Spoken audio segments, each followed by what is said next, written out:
İmanınız varsa dayanacaksınız. Dişinizi sıkacaksınız. Yılgınlık göstermeyeceksiniz. Bu dünya dayanma dünyasıdır. Darılma dünyası değildir diyeceksiniz.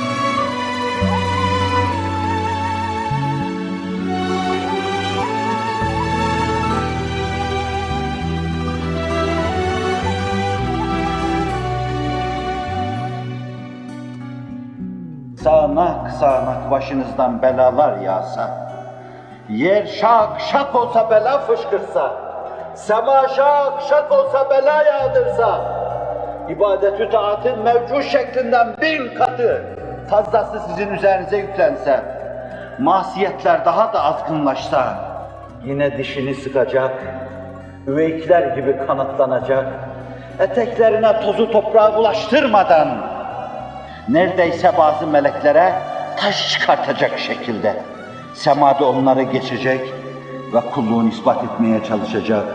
Zira önümüzdeki yığın yığın vazifeler böyle olmayı bekliyor, böyle olmayı iktiza ediyor.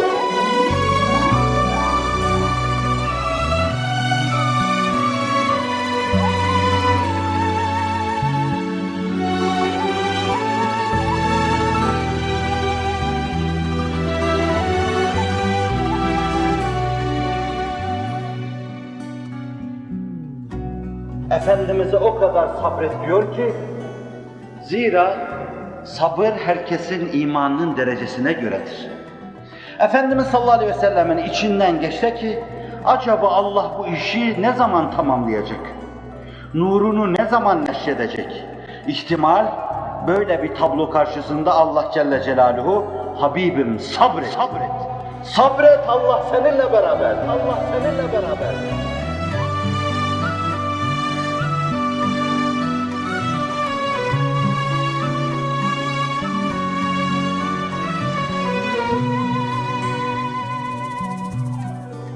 Ve yerinde dişinizi sıkmanız, dayanmanız sizi maiyeti ilahiyeye ulaştırır.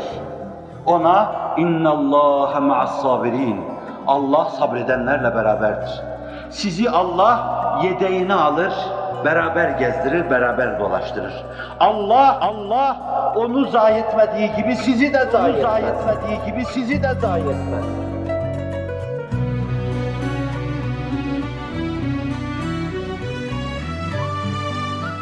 İster gökler bela yağdırsın, ister yer bela fışkırsın, ister ibadetler 10 katı sizin üzerinize çullansın, ister dağ masiyetler karşınıza yığılsın, ister dünya bütün debdebe ve cazibesiyle karşınıza dikilsin, isterse çalışın fakat bir türlü neticeye gidemiyor olduğunuzu görün. Allah mahiyeti sübhaniyesinde, yedeğinde sizi hep beraber alıp gezdirecek.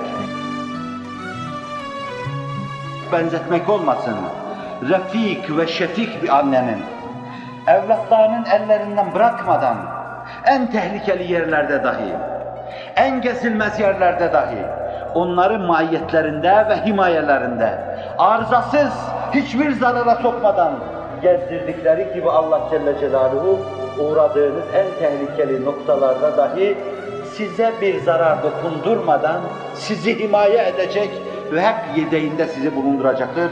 Bağışlasın tabir caizse. اِنَّ اللّٰهَ مَعَ الصَّابِرِينَ